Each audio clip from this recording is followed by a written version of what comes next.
Welcome back to the Office Marketing Podcast with Mike Swigert, the podcast all about sales tips, mindset, and value bombs. 5 questions to help make your day more productive and learn a thing or two. Here is your host, best-selling author, Mike Swigert.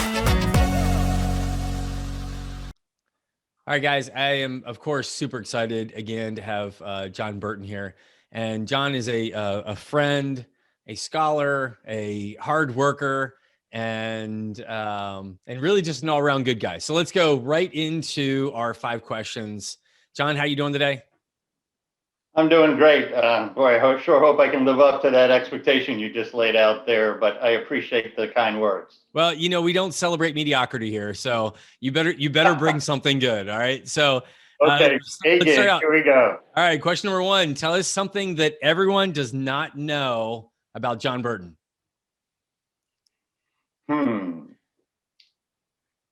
So in 1976, I was 16 years old. I just gave away my age. Probably shouldn't have done that. But anyways, we took some standardized tests for the government, and I did well. I did well in school, and I got a phone call from both the Navy and the Army about going to the military academies.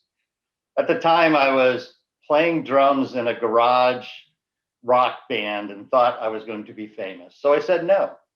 Never applied to any colleges, never became famous as a rock drummer.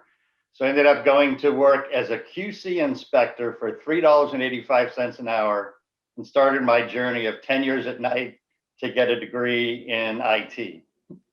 All right, so 1976, I'm thinking Led Zeppelin, The Who. I mean, are we kind of, who did you? David Bowie, Led Zeppelin, Bowie, Aerosmith. Growing up in Boston was a big little ZZ Top, you know, the old classic hard rock. Well, Alice Cooper here and there. All right, so who's your? I know this is 5 questions, but I'm throwing this one in there. Who's your favorite rock and roll drummer of all time? Well, I don't know if you'd call him rock and roll, but I'm just going to break the rule a little bit. No one could ever compete with Buddy Rich. I saw Buddy Rich. That's awesome. I was hoping you'd say Buddy Rich. Yeah. I don't even want to classify what type of music he played because he played everything. Yeah. And the guy's hands moved so fast, I swore he had 4 hands and 4 feet. I don't know how he did it. That's the coolest thing. I saw Buddy Rich in 1985, maybe, or 1986. And he did a one-hand drum solo that it sounded like what you said. It sounded like he had 6 hands at the same time. He literally did it just with one hand. And you're like, all right, very cool. Very cool. All right, let's not go too far down the percussion. The GOAT, right? Yeah. Greatest of all time. I'd be hard pressed not to have like a Keith Moon, a Dave Grohl, Neil Peart, like you'd have to go that way. But all right, let's go back into the next question. All right, what or who inspired you to start this journey you're on? Sort of this project manager, sales, entrepreneurial journey that you've been on for the last several years. For majority of my career early on, I was a business systems analyst. So I was looking at business problems and helping design systems and software, for example, MRP, manufacturing systems, warehousing and distribution systems. And it was fun just to look at a problem, figure out how to fix it, design a package to do it, and implement it. That led me to get recruited to Iron Mountain as they were doing a bunch of acquisitions and needed to figure out systems to track their boxes. Interesting, the company when I joined in 1992 was 42 million. We did 100 acquisitions in 8 years and grew to 1.2 billion. And through that, I was offered a position to run the New England businesses. And part of that was operations and sales. And the first time you go out and you crack a big one, that's a feeling you can't replace. So what I like about sales is the solution leading to the sale. So it's the fun in creating and the thrill of the kill that really makes it fun. I love it. That you couldn't say any better. All right, next one. So as we're doing that, obviously you find kind of your mojo in a close. What do you do to just keep your energy and mindset? We not to timestamp this, but We're at the beginning of 2021. 2020 was a very challenging year for many people to keep your energy and mindset up. What do you do personally to keep your mindset in a positive way? That's a great question. As you said, I'll call it BC, before COVID. It was a little easier to get into a routine. You had to get up. I often went to the gym before I went into the office. I'd love to start the day that way, helped you beat traffic, bunch of different things. COVID hits, you went through a period of uncertainty, or I'm just going to keep my sweatpants on for three weeks and not shower. I'm just kidding. But really through that, you had to just force yourself back into a routine. I mean, a lot of us have worked from home forever. Excuse me. But this is not work from home anymore. This is living at work. So you really need to force yourself, get up, take a shower, make time for yourself, get some exercise, have some downtime, do one of your hobbies, go and play golf, go for a run, spend time with your family.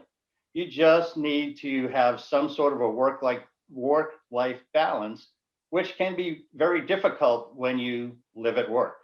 All right. So what's the one thing, I'm going to pin you down. So what's the one thing you kind of like, wow, I almost just like plugged myself back in. I recharged my batteries. I've refound my chi. What would that be, John? Quite actually, like a lot of other people, we got a pandemic puppy. We got a golden doodle, and she's 11 months old now.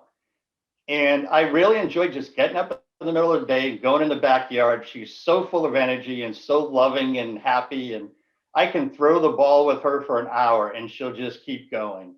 And it just takes your mind off it. And it's just mindless. And actually playing with the dog in the middle of the day after, 4 back-to-back Zoom calls or whatever, it's a great release and break. You're outside, it's a beautiful day, dog's happy, then I can go back. I love it. I love it. Well, John, I think, I have an 8-year-old, and having an 8-year-old and a golden doodle are a lot alike. They live life and just keep going. This episode of the Office Marketing Podcast is brought to you by Fusion Advisory. We help commercial contractors generate leads online profitably. Check us out at fusion-advisory.com. All right. So next one, talk to me about a book or a software that you really like that has impacted you. This is a real easy one. I read this book for the first time 5 years ago, and I reread it often, maybe once or twice a year. It's a book by Simon Sinek called Start With Why. I think everyone should read this book. We all know how we do things and what we do, but if you took an average salesperson or anyone and asked them, why do you do what you do? Often you get a blank stare. And I think in a sales environment, understanding why gives you the passion for the product or service that you have, and it makes it much easier when you understand the why. But there is a second to that too that I just thought of, and it was the book and movie Rudy. I worked for a company that it was mandatory for all new employees to watch Rudy. So there's another very motivational movie that really resonated with me. And it basically says, everyone has a chance. You put your mind to it, you can do it. Yeah. Funny thing, I joke with clients right now that I spend a lot of time just keeping my head down on the ground and running as fast as I can through walls, and that's just what Rudy did. I mean, Rudy literally just did that. And by the way, I'm also a huge Simon Sinek fan.